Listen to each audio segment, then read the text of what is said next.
They come from the Indus Kush time. They're black people. All over the world. Remember me show you? All over the world, the dwarf people, the Twas, which they call the Pygmies, inherited the entire earth. And the only homeland for those people is Africa. And the anthropologists don't show you already. They enough for them scientific whatever. That Africa the origin for all races. So then Africa is the origin for all history, civilization. And if we don't wake up to that, we Africans, never mind, they know it. But they've been keeping it from us and they've been laughing at us because we don't know it. And we are defend lies. See? We are defend lies. My brother-in-law, Mr. Christian Churchman, me show him a book which show that the story of Jesus 1700 years before, and he locked the book, he wouldn't read it. Him no one know the truth. You know, Harriet Tubman, Moses of our time. That's the only Moses me know. See, Harriet Tubman said she rescued over 300 slaves, and she would have rescued a lot more. And the reporter asked her, how come she didn't? And she said, because they didn't know they were slaves. That's a powerful statement. They did not know they were slaves. They accepted their lot in life. Is that what all of them have done? Is that what all of them have done? Accepted the lot that the society has given you in life? Don't want to strive beyond it?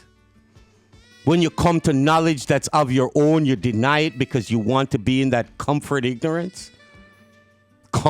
ignorance, where you're accepted brother, sister, pastor.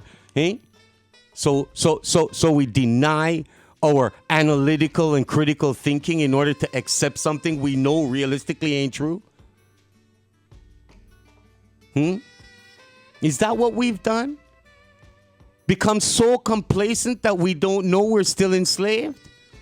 Bob says there's no chains around my feet, but still I'm not free. Why? I'm down here in captivity. Me not leave it yet.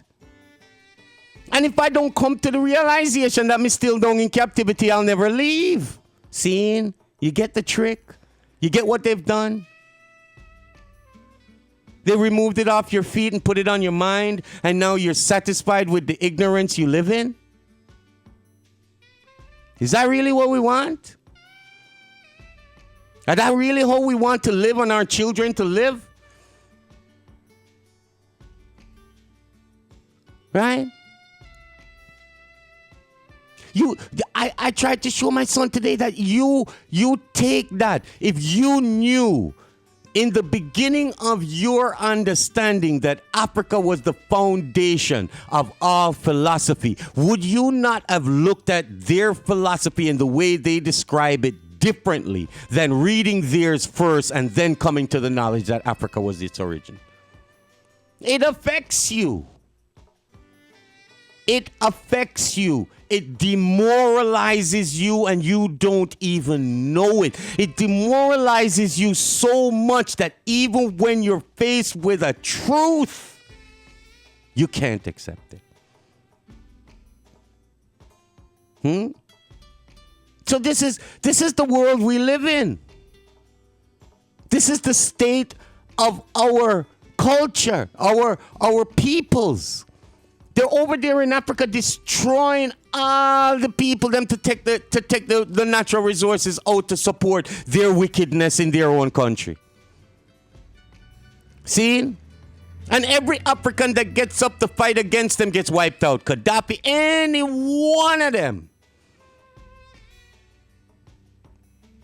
What was it the guy in Mozambique the other day was saying that the white farmers get the hell out of Africa because you know own the land and give the black people them back their land and Europe just, everybody's just protesting.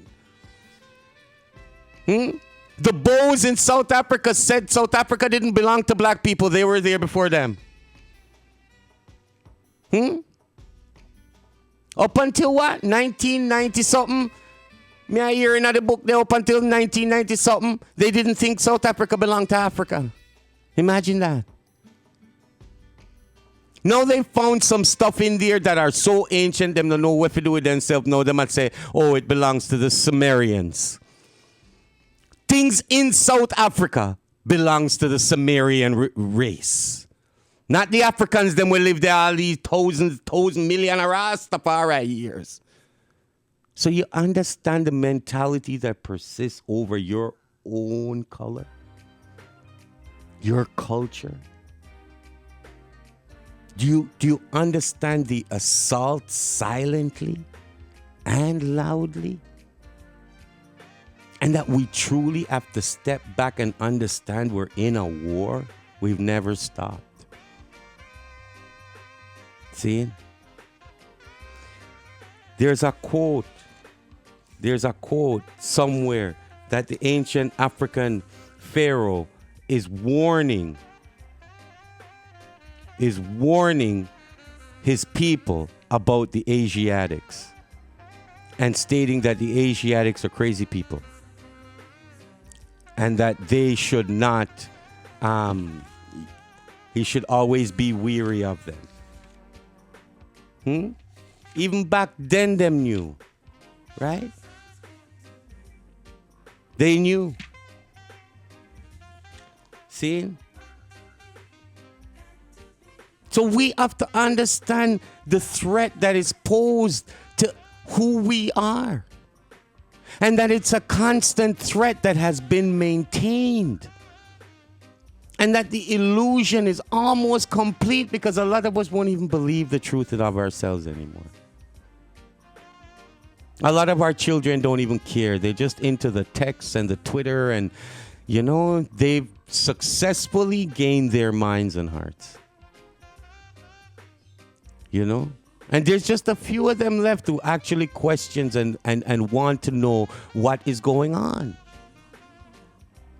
What it is. That is going to make a difference in their life, in their world. Because, you can vote for this one, you vote for that one. But none of it seems to change the underlying fundamentals of what those things are. Right?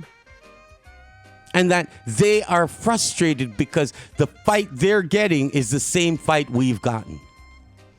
And nothing really has changed. Right? So these are the things then that we must come to terms with.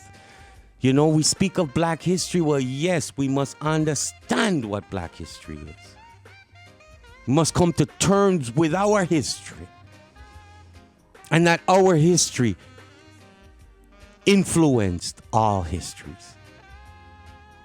Yes, this is rootsreggaeradio.com with Nattyral Guru in the Nattyral Guru Show. We'll be back momentarily.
Roots Reggae Radio.